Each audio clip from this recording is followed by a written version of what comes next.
Pedigree for autosomal recessive और autosomal dominant trait.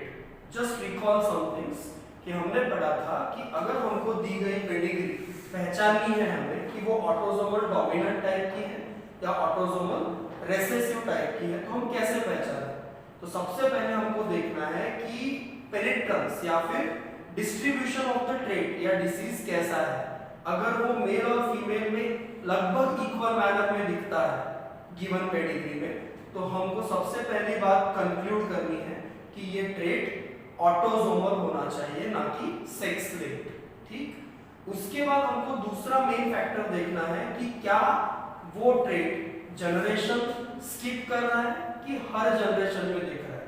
अगर हमको वो हर जनरेशन में दिख रहा है तो हमको ये कंक्लूड करना चाहिए कि जो ट्रेट है वो डोमिनेंट टाइप का होना चाहिए, ना कि रिसेसिव टाइप का। जबकि अगर हमको दिख रहा है कि जनरेशन स्किप हो रही है, मतलब एक जनरेशन में दिख रहा है, दूसरे में नहीं दिख रहा, तीसरे में दिख रहा है, ऐसा अगर होता हुआ दिखे तो हमको ये कंक्लूड करना है कि जो ट्रेट है वो रिसेसिव टाइप का है। ठीक है ना। और फिर बाकी भी फैक्टर्स हमने पढ़े जिनकी मदद से हम ये पहचान सकते हैं कि गिवन पेडिग्री में इसलिए बोल रहा हूँ क्योंकि तुमको क्वेश्चन में क्या आएगा कि एक पेडिग्री चार्ट आएगा, 2 जनरेशन का, 3 जनरेशन का, 4 जनरेशन का, और हमको पूछा जाएगा कि बताओ कि इस पेडिग्री में दिखने वाला ट्रेट या डिसीज कौन से टाइप का है, ऑटोसोमल डोमिनेंट है या ऑटोसोमल रिसेसिव है या एक्स लिंक्ड डोमिनेंट है या एक्स लिंक्ड रिसेसिव है या वाई लिंक्ड है। तो हम कैसे पहचानें? वही बात हम यहाँ पे कर रहे हैं कि हमको सर्टन फैक्टर्स को कंसीडर करना है और उन्हें अप्लाई करना है और उसके बाद कंक्लूजन निकालना है कि जो गिवन पेडिग्री है वो किस तरह की है। तो इसी सिलसिले में जो नेक्स्ट टाइप हमारा है वो है सेक्स लिंक्ड या जिसे हम कहते हैं एक्स लिंक्ड। अब एक्स लिंक्ड मतलब क्या? तो हम सबको पता है कि एक्स क्रोमोसोम और वाई क्रोमोसोम ये 2 क्रोमोसोम्स हैं जो ह्यूमंस में सेक्स डिसाइड करते हैं, राइट। इसीलिए हम इन दोनों को सेक्स क्रोमोसोम्स कहते हैं। अब एक्स क्रोमोसोम बड़ा होता है जबकि वाई क्रोमोसोम साइज में छोटा होता है, ये हम पढ़ चुके हैं। अब अगर किसी इंडिविजुअल में इस तरह का कॉम्बिनेशन जाइगोट फॉर्मेशन के समय आता है तो ये इंडिविजुअल फीमेल बनेगी, राइट। और अगर XY इस तरह का कॉम्बिनेशन आता है तो ये इंडिविजुअल मेल बनेगा, ये सबको पता है। अब रहा सवाल कि उन जीन्स का क्या जो जीन्स इन क्रोमोसोम्स में प्रेजेंट है, तो इन्हें हम कहते हैं एक्स लिंक्ड जीन्स क्योंकि वो एक्स क्रोमोसोम पे है। और हम देख सकते हैं कि एक्स क्रोमोसोम मेल और फीमेल दोनों में कॉमन है, इसीलिए एक्स लिंक्ड जीन्स को सेक्स लिंक्ड जीन्स भी कहते हैं। अब उनका नेचर अगर डोमिनेंट है तो हम कहेंगे सेक्स लिंक्ड या x linked dominant traits, right. और अगर इन जीन्स का नेचर रिसेसिव है तो हम कहेंगे सेक्स लिंक्ड या एक्स लिंक्ड रिसेसिव ट्रेट्स, बराबर। तो कोई डिसीज या कोई disorder sex linked dominant gene की वजह से है तो वो हुआ सेक्स लिंक्ड डोमिनेंट डिसऑर्डर। अगर कोई डिसीज या डिसऑर्डर रिसेसिव अलील की वजह से है तो वो हुआ सेक्स लिंक्ड रिसेसिव डिसीज या डिसऑर्डर। अब उसी तरह से अगर हम देखें तो अगर कोई जीन Y क्रोमोसोम पे प्रेजेंट है तो वो हुआ Y लिंक्ड। लेकिन Y लिंक्ड को सेक्स लिंक्ड क्यों नहीं कहते? क्योंकि Y क्रोमोसोम सिर्फ मेल्स में एग्जिस्ट करता है, फीमेल्स में एग्जिस्ट नहीं करता, इसीलिए Y लिंक्ड को सिंपली हम कहते हैं Y लिंक्ड जीन्स या Y लिंक्ड डिसीज। जबकि X क्रोमोसोम पे प्रेजेंट जीन्स को सेक्स लिंक्ड कहते हैं और उनसे होने वाले डिसऑर्डर्स को सेक्स लिंक्ड डिसीजेस या डिसऑर्डर्स कहते हैं, जैसे कि कलर ब्लाइंडनेस हो गया, हीमोफीलिया हो गया, तुम्हारा सिस्टिक फाइब्रोसिस हो गया। ये ऐसे डिसीजेस हैं जिनके लिए रेस्पॉन्सिबल जीन्स कहाँ प्रेजेंट है?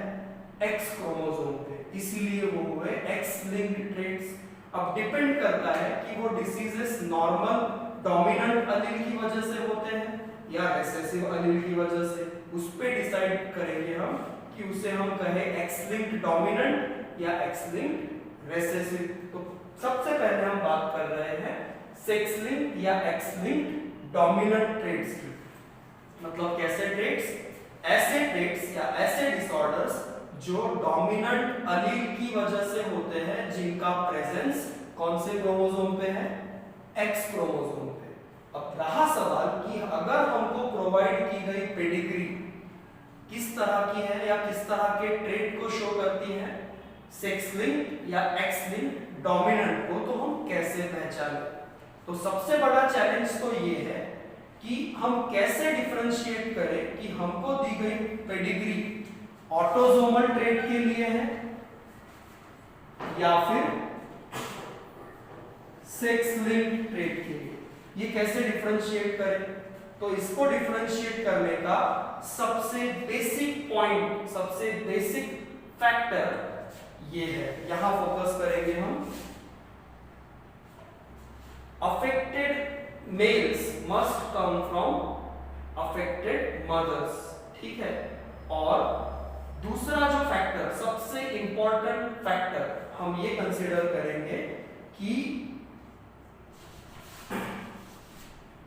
more females are affected than males। हमने ऑटोसोम्स के बारे में क्या बोला था, थोड़ा रिकॉल कीजिए कि ऑटोसोमल अगर कोई ट्रेट है तो वो मेल्स और फीमेल्स में लगभग इक्वल मैनर में दिखाई देगा। लेकिन अगर कोई ट्रेट कैसा है, एक्स लिंक्ड डोमिनेंट टाइप का है, तो उसका प्रेजेंस किन में ज्यादा दिखेगा? फीमेल्स में। That's why what is written, more females are affected than males. अब इसका लॉजिक ये है कि फीमेल्स में कितने एक्स क्रोमोसोम्स होते हैं? 2, जबकि मेल्स में सिर्फ एक ही एक्स क्रोमोसोम होता है। तो यही वजह है कि अगर कोई डिसीज या डिसऑर्डर उस जीन की वजह से होता है जो एक्स क्रोमोसोम पे है और जिसका नेचर डोमिनेंट है, तो उसके होने का खतरा फीमेल्स में ज्यादा होता है एज कंपेयर टू मेल्स। ये दो चीजें हैं जो हमको सबसे पहले कंसीडर करनी है। हम ये देखेंगे कि डिसऑर्डर जो है वो फीमेल्स में ज्यादा दिख रहा है एज कंपेयर टू मेल, तो हम ये कंक्लूजन निकालेंगे कि डिसीज या डिसऑर्डर या ट्रेट ऑटोसोमल नहीं है। कैसा है? सेक्स लिंक्ड है। और फिर वो फीमेल्स में ज्यादा दिख रहा है, तो इसका सीधा सा मतलब निकलेगा कि वो डोमिनेंट टाइप का है। तो पूरी बात क्या हुई? Sex linked dominant. फिर बाद में वही लॉजिक फिर से अप्लाई करेंगे हम जो ऑटोसोमल वाले में अप्लाई किया था कि ट्रेट कैसा है? डोमिनेंट। तो ये ट्रेट डोमिनेंट होने के कारण जनरेशंस स्किप नहीं करेगा, राइट? डोमिनेंट ट्रेट चाहे ऑटोसोमल हो या फिर सेक्स लिंक्ड हो, डोमिनेंट है तो it will not skip generation, वो हर जनरेशन में दिखेगा। लेकिन ऑटोसोमल डोमिनेंट से सेक्स लिंक्ड डोमिनेंट अलग कैसे हुआ? फिर वो इसलिए अलग हुआ क्योंकि ऑटोसोमल डोमिनेंट अगर है तो equal number of males and females affected दिखेंगे, लेकिन सेक्स लिंक्ड डोमिनेंट है तो कौन ज्यादा अफेक्टेड दिखेंगे? Females as compare to males. इस तरह से हम ऑटोसोमल डोमिनेंट और सेक्स लिंक्ड डोमिनेंट में डिफरेंशिएट कर सकते हैं। उसके बाद कुछ बातें और, जैसे कि affected males must come from affected mothers. अब यहां आप देखिए कि इसका लॉजिक क्या है, थोड़ा ध्यान से। सपोज मैं कंसीडर करूं कि ये मेल है तो इसका सेक्स क्रोमोसोम का कॉम्बिनेशन क्या होगा? Definitely XY, right? और अगर ये इस फीमेल के साथ मैरी करता है तो ये फीमेल है तो इसका कॉम्बिनेशन होगा XX बराबर। अब जब ये मेल गमिट फॉर्म करेगा तो आधे गमिट X कंटेनिंग बनेंगे और आधे Y कंटेनिंग बनेंगे, जो कि नॉर्मल सी बात है। मियोसिस होगा तो हैप्लॉइड गमेट्स बनेंगे। लेकिन यहाँ पे दोनों क्रोमोसोम्स एक ही तरह के हैं तो चाहे गमीट कोई भी बने उसमें क्रोमोसोम होगा सिर्फ X, राइट। अब मेल से आने वाला मतलब ये स्पर्म है अगर टेक्निकली देखा जाए तो, और ये एग है, तो हम बोल सकते हैं कि एग एक ही टाइप का है जबकि स्पर्म दो टाइप के हैं, बराबर। अब अगर X कंटेनिंग स्पर्म इस एग के साथ फ्यूज करेगा तो जाइगोट में XX ये कॉम्बिनेशन आएगा, मतलब बनने वाला एम्ब्रियो क्या बनेगा, फीमेल, बराबर। और Y कंटेनिंग स्पर्म अगर इस फीमेल के एग के साथ फ्यूज करेगा तो कॉम्बिनेशन आएगा XY और बनने वाला एम्ब्रियो बनेगा मेल एम्ब्रियो, राइट। तो आप यहाँ पे एक बात बहुत अच्छे से समझो या देखो कि मेल का X क्रोमोसोम, मेल का मतलब स्पर्म में प्रेजेंट X क्रोमोसोम कभी भी नेक्स्ट जनरेशन के मेल में नहीं आएगा। समझ लो ना बात, अगर ये फादर है तो ये सन हुआ ना, तो सन में फादर का X क्रोमोसोम कभी नहीं आएगा, क्योंकि अगर फादर से X क्रोमोसोम आया तो मदर से Y आ नहीं सकता। तो फिर नेक्स्ट जनरेशन के जितने भी सन्स होंगे, लड़के, लड़कियां नहीं, लड़के, उन सभी में फादर से Y क्रोमोसोम आएगा और उनका जो X क्रोमोसोम है वो हमेशा मदर से आएगा, बराबर। तो मदर का X क्रोमोसोम अगर डिसीज वाला अलील कैरी करता है, सपोज A, तो वो X क्रोमोसोम नेक्स्ट जनरेशन के सन में मतलब मेल में आएगा। इसलिए यहाँ क्या लिखा है, अफेक्टेड मेल्स, अगर ये मेल अफेक्टेड है तो affected male must come from affected mother. Father affected है तो सन अफेक्टेड नहीं होगा, लेकिन मदर अफेक्टेड है तो सन अफेक्टेड होगा। This is what the thing, logic behind that. अब नेक्स्ट चीज क्या लिखी है, अप्रोक्सीमेटली, मैं तुमको पहले भी बोल चुका हूं कि जो यहां लिखा है वो हम पैरेलली करके देखें जब भी हम इस चीज को पढ़े। क्या लिखा है यहाँ पे, approximately half of the childrens of an affected female are affected, मतलब करके देखो वहां क्या लिखा है, approximately half of the children of affected female are affected. Female affected है मतलब मेल कैसा है, नॉर्मल, ठीक है ना, और फीमेल अफेक्टेड है और वो कैसी दी गई है हमको यहाँ पे, हेटेरोजाइगस, मतलब दो X क्रोमोसोम्स में से एक पे अलील है दूसरे पे डिसीज वाला अलील नहीं है, हेटेरोजाइगस। अब यहाँ पे हम गमिट्स अगर बनाए तो फीमेल के आधे X अफेक्टेड अलील वाले होंगे और आधे X नॉर्मल अलील वाले, जबकि मेल्स में दो तरह के गमिट्स जैसे हमेशा बनते हैं वैसे बनेंगे। अब यहाँ पे चार प्रोबेबिलिटीज हैं, चार देखो, ये एक, ये दो, ये तीन और ये चार। यहाँ पे हमको क्या कॉम्बिनेशन दिखेगा, X XA बराबर, यहाँ पे XA Y, यहाँ पे X X और यहाँ पे X Y। तो ये दो इस तरह, ये फीमेल और ये मेल कैसे है, नॉर्मल मतलब अनअफेक्टेड, लेकिन ये दोनों मतलब ये फीमेल और ये मेल कैसे है, अफेक्टेड। तो चार में से दो अफेक्टेड मतलब 50% अफेक्टेड और 50% नॉर्मल। देखो, approximately half of the children of an affected female are affected and figuring the mother is heterozygous, मतलब मदर अगर हेटेरोजाइगस है तो उसके और फादर अगर पूरी तरह से नॉर्मल है तो उनको होने वाले बच्चों में क्या प्रोबेबिलिटी रहेगी कि आधे बच्चे अफेक्टेड और आधे बच्चे पूरी तरह से normal, right. Now next condition को देखो, all the daughters but none of the sons of an affected father are affected. All the daughters but none of the sons of an affected father are affected. फिर से ये करके देखो क्या दिया है वहां पे कि कैसा कैसा फादर लेना है? Affected father. अब फादर के पास एक ही एक्स क्रोमोसोम है जिसपे डिसीज वाला अलील प्रेजेंट है और मदर जो है वो नॉर्मल है, तो मदर एक ही तरह के एक्स प्रोड्यूस करेगी जबकि फादर दो तरह के स्पर्म्स प्रोड्यूस करेगा, राइट। अब मैं पहले भी बोल चुका हूं कि फादर से जाने वाला एक्स क्रोमोसोम अगली जनरेशन की डॉटर्स में जाता है, फादर से एक्स क्रोमोसोम कभी भी अगले जनरेशन के सन लड़के में नहीं जाता, राइट।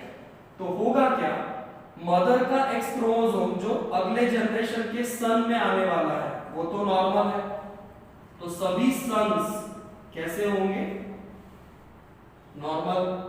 लेकिन क्योंकि अगले जनरेशन की हर डॉटर में एक एक्स क्रोमोसोम मदर से आता है जो कि नॉर्मल होगा, लेकिन एक एक्स क्रोमोसोम फादर से आता है जो कैसा है? अफेक्टेड। तो हर डॉटर नेक्स्ट जनरेशन की कैसी बनेगी?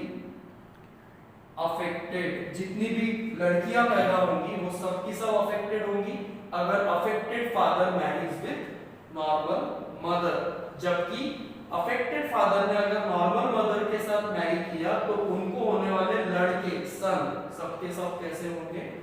नॉर्मल होंगे, right. This is another thing we need to apply on the progeny pedigree that is provided to us. Then जैसे फॉर एग्जांपल हमको दिखे कि फादर अफेक्टेड है, मदर अनअफेक्टेड है, उनकी प्रोजेनी में दिखने वाली सभी लड़कियां अफेक्टेड है और लड़के अनअफेक्टेड है, तो हमने क्या कंक्लूड करना है कि the given pedigree is of sex linked dominant trait. Similarly यहां पे हम फिर से देखें, for a female child to be affected, for a female child to be affected the father और the mother must be affected. अब हमने सबसे पहले बोला था कि सेक्स लिंक्ड डोमिनेंट ट्रेट्स का ऑकरेंस फीमेल्स में ज्यादा होता है, उसका कारण देखो, सन तभी अफेक्टेड हो सकता है जब उसकी मदर अफेक्टेड हो, बराबर, लेकिन डॉटर दोनों ही केसेस में अफेक्टेड हो सकती है, मतलब अगर मदर अफेक्टेड हो तब भी और फादर अफेक्टेड हो तब भी। इसका रीजन ये है कि